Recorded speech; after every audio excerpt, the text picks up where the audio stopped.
ইমাম হয়ে যাও, তুই কশিন কালেও তারপরে জান্নাতে যেতে পারবি না। তুমি যদি জান্নাতে যেতে চাও তাহলে তুমি আগে মাকে সেবা করো। কত মাসের চাকরি থেকে মা বাবা আসবে, সন্তান আসবে, ওই মা ঘুমায় না। ঢাকা থেকে সন্তান আসবে, ঢাকা থেকে গার্মেন্টসের চাকরি করে সন্তান আসবে, এই জন্য আশা করে আছে সন্তান আসবে। রাত হয়ে যায় কিন্তু ঘুমায় না। তার পুত্রবধূ ঘুমায় গেছে কিন্তু মা ঘুমায় না। এবার সন্তান ঘরে এসে দেখে মা ঘুমায় না। এবার বলে মা তুমি ঘুমাও না কেন? আমরা ওয়াজ মাহফিল করে অনেক সময় দেশে, আমার বাড়ি সিরাজগঞ্জ চৌহালিতে, আমি কখনো যখন দেশে মাহফিল করি তখন আমার ভাইয়েরা বাড়িতে সরাসরি রাত্রিতে চলে যায়। আগামী 10 তারিখ 11 তারিখ 12 তারিখ 3 দিন লাগাতার দেশে চৌহালিতে প্রোগ্রাম তাফসীর আছে। আমার ভাইয়েরা মা যখন শোনে, গ্রামে মা থাকেন, মা যখন শোনে আমার সন্তান মাহফিল চৌহালিতে করবে, তাহলে মা নিশ্চিত হয়ে গেছে সন্তান বাড়িতে আসবে। রাত্রি 3টা হয়ে যায়, 4টা হয়ে যায়, যখন তাফসীর মাহফিল শেষ করে ঘরের মধ্যে যাই, এবার দেখি মার আওয়াজ। আমি বলি মা, ও মা,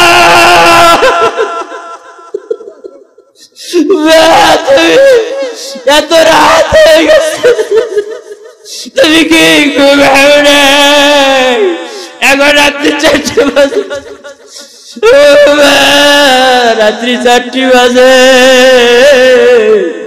তুমি কি ঘুমাও নাই? মা তখন জবাব দেয় বাবা রে, যখন শুনেছি তুই তাফসীর মাহফিল চৌহালিতে করবি, আমার বুঝার আর বাকি নাই, তুই যত রাত হোক না কেন তুই আমার বাড়িতেই আসবি। আমার তো এইটা জানা আছে রাত্রি গভীর হলে কি হবে,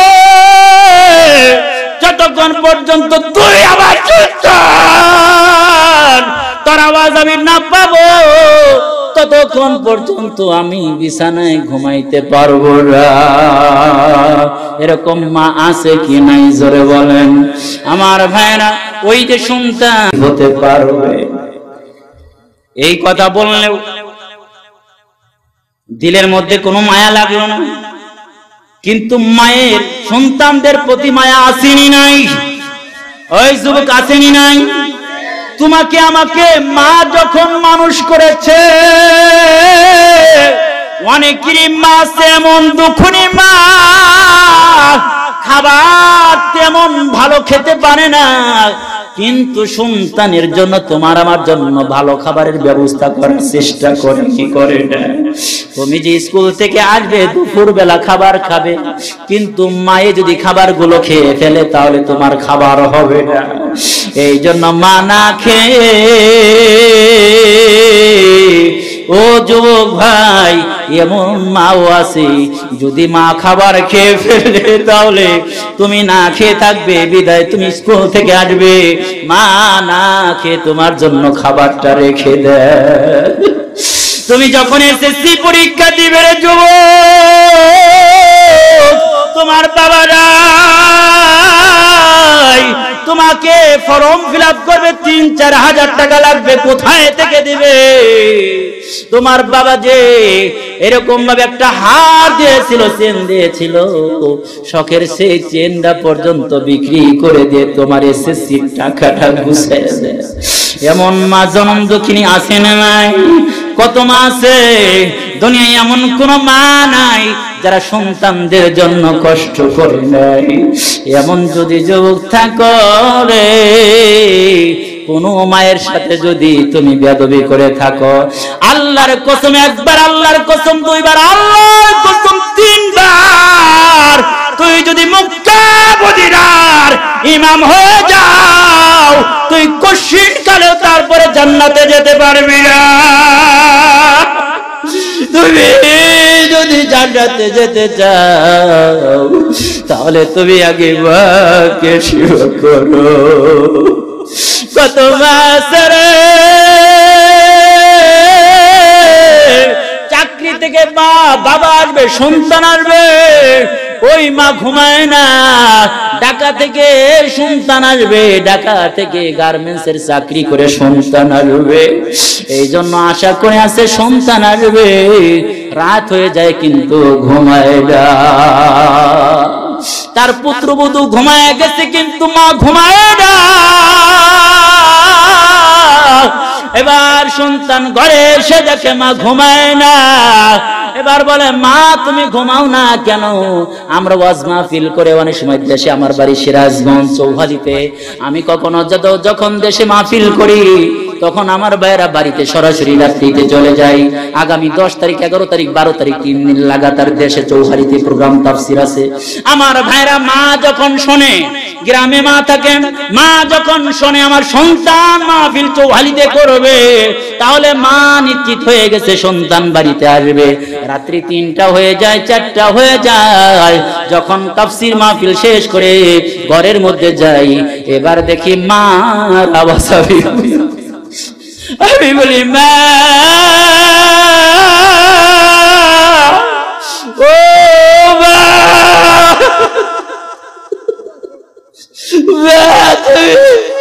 এত রাত হয়ে গেছে, তুমি কি ঘুমাও না? এখন রাত্রি 4টে বাজে, রাত্রি 4টে বাজে, তুমি কি ঘুমাও নাই? মা তখন জবাব দেয় বাবা রে, যখন শুনেছি তুই তাফসীর মাহফিল চৌহালিতে করবি, আমার বুঝার আর বাকি নাই, তুই যত রাত হোক না কেন তুই আমার বাড়িতেই আসবি।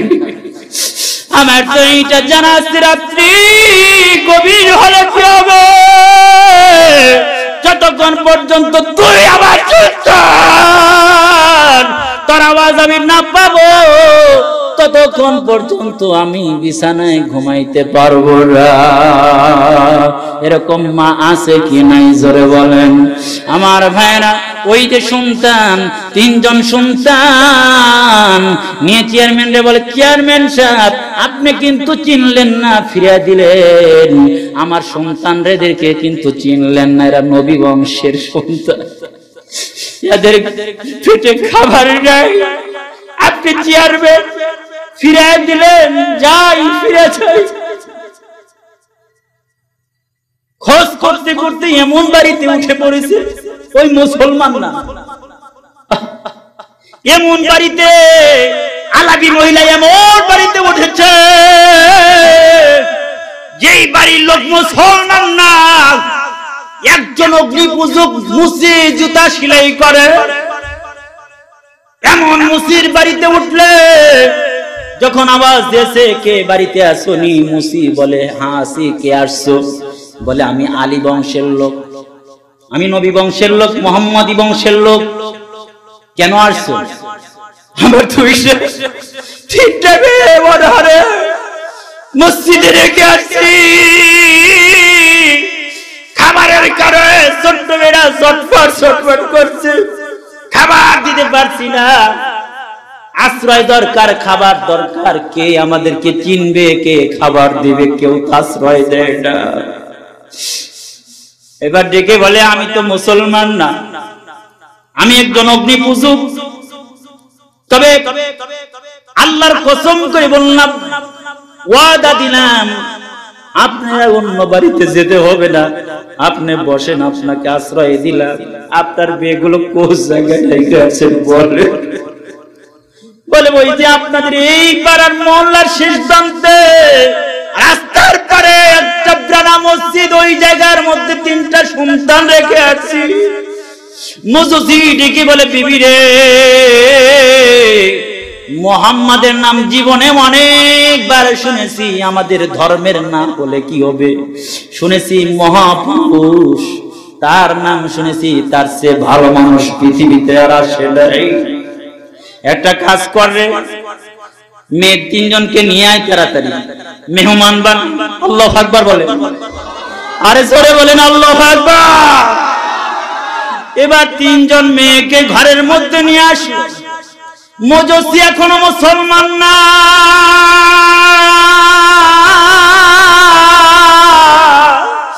এবার তিনজন মেয়ে আলী বংশের মহিলাকে খাবার ডিস্ট্রিবিউশন করলো, খাবার দিল।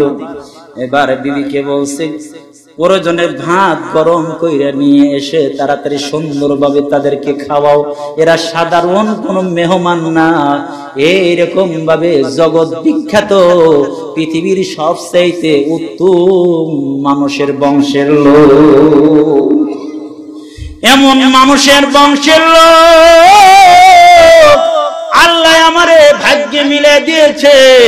আমি ডাকতে যাই নাই রে, আমার বাড়িতে যে কোনো ফকির মিসকিন আসলে আমি কোনোদিন তাড়াইয়া দেইনি। এরা তো নবী বংশের লোক, আমার ভাগ্য খুলে গেছে। ওদের খাবার খাওয়া, ভালো করে খাবার খাওয়া, খাবার খাওয়াইয়া ছোট ছোট বাচ্চাদেরকে নতুন নতুন পোশাক পরাইয়া দেওয়া হলো। ছোট ছোট বাচ্চারা পেট ভরে খাবার খাইয়া এবার আনন্দে আত্মারা হইয়া হাত তুলে দোয়া করে। এই যে মানুষটা, যে মানুষটা আমাদের কলিজার আগুনটা নিবাইলো, আল্লাহ তুমি এদের জাহান্নামের আগুন ঠান্ডা করে দিও। আল্লাহ রে, আমাদের কলিজার নবী বংশের মেয়েদের কলিজার পেটের আগুন ঠান্ডা করেছে, নিভাইয়েছে। আল্লাহ গো, আমার নানার খাতিরে, নবী মুহাম্মদের খাতিরে এই মজসির কবরের জাহান্নামের আগুন তুমি ঠান্ডা করে দিও। আল্লাহু আকবার বলে আমার বেরারে এই কথা বলে ছোট্ট ছোট্ট মাসুম বেগুনাহ হাত তুলেছে, আল্লাহর আরশ আজিম পর্যন্ত কাঁপা আরম্ভ করেছে। আল্লাহ বলে কি চাই, কি কারণ, কি হয়েছে? আল্লাহর রহমতের দরিয়ায় চোষ মেরেছে। আল্লাহ তাআলা ওর হিদায়াতের আলো দিলের মধ্যে ঢোকা আরম্ভ করে দিয়েছে, হিদায়াতকে আকর্ষণ করছে। দিলটা চুম্বকের মতো, দিলটা নরম হয়েছে। ছোট্ট ছোট্ট মাসুম বেগুনা বাচ্চা হাত তুলেছে। এবার আলী বংশের মহিলাটাও যখন হাত তুলে দোয়া করছে, মালিক এই লোককে তুমি বেঈমান রাখো না, তুমি ইমানদার বানায়া দাও, পরকালে এদেরকে তুমি জান্নাতি বানায়া দিও। এই কথা বলে যখন বারবার দোয়া করতেছি, দোয়ার আওয়াজ আল্লাহর আরশে আজিম পর্যন্ত পৌঁছে যাইতেছে। আর এদিক দিয়ে হিদায়াতের নূর ওই মুজসির কলবের মধ্যে আস্তে আস্তে ঢোকা আরম্ভ হয়ে গেছে। এবার মজসি ডেকে বলে, হে আলবী বংশের মহিলারে, আমি দীর্ঘদিন পর্যন্ত মুসলমানদেরকে দেখেছি, মুসলমানদের ধর্মটা অত্যন্ত ভালো লাগে, মুসলমানদের ইসলাম তো অত্যন্ত ভালো লাগে, কিন্তু তোমার আজকে ইসলাম সম্পর্কে বুঝতে পারলাম, তোমার কথা শুনে আর জানতে পেরে আমার অন্তরটা ঠান্ডা হয়ে গেছে, আমার ভালো লেগেছে। আর বেশি দেরি নয়, আর বেশি দেরি নাই, তুমি আমাকে কালেমা পড়ায় মুসলমান বানায় দাও। লা ইলাহা ইল্লাল্লাহু মুহাম্মাদুর রাসূলুল্লাহ। কালেমা পড়ে এবার ঘুমিয়ে গেছে। কালেমা পড়ে অন্তরটা নরম করে দেন, আমার দিয়ে তাকায় থাকে, অল্প টাইমের মধ্যে মুনাজাত করে দেন। মজসি এবার কালেমা পড়ে মুসলমান হয়ে সামান্য টাইমের ব্যবধানে ঘুমিয়ে গেছে। গভীর রাত হয়ে গেছে। ওদিক দিয়ে চেয়ারম্যান সাহেব ঘুমিয়ে গেছে কি যায় নাই? জোরে বলেন, জোরে বলেন, ঘুমাইছে কি ঘুমাই নাই? ঘুমায় গেছে। চেয়ারম্যান সাহেব স্বপ্নের মাধ্যমে দেখছে রাফি মানাবি,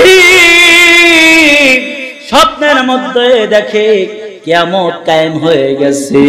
কিয়ামত কায়েম হয়ে যাওয়ার পরে সব মানুষগুলো উম্মতগুলো নবীকে তালাশ করতেছে। এবার দেখেন নবীর হাতে একটা মুহাম্মাদি ঝান্ডা, পতাকা, আল্লাহু আকবার বলেন। নবীর হাতে মুহাম্মাদি পতাকা, সব মানুষগুলো নবী মুহাম্মাদের ঝান্ডার নিচে গিয়ে সমবেত হওয়া আরম্ভ করেছে। আমার নবীর ডান পাশে এত হোয়াইট হাউস, একটা সুন্দর একটা বিল্ডিং, এত সুন্দর বিল্ডিং রে কোনদিন মালা আইনুন রাত ওয়ালা উদনুন সামিয়াত ওয়ালা আইনুন রাত ওয়ালা উদনুন সামিয়াত আলা খাতার আলা কলবি বাশার। এমন সুন্দর বিল্ডিং যা কোনো চোখে দেখে নাই, যা কোনো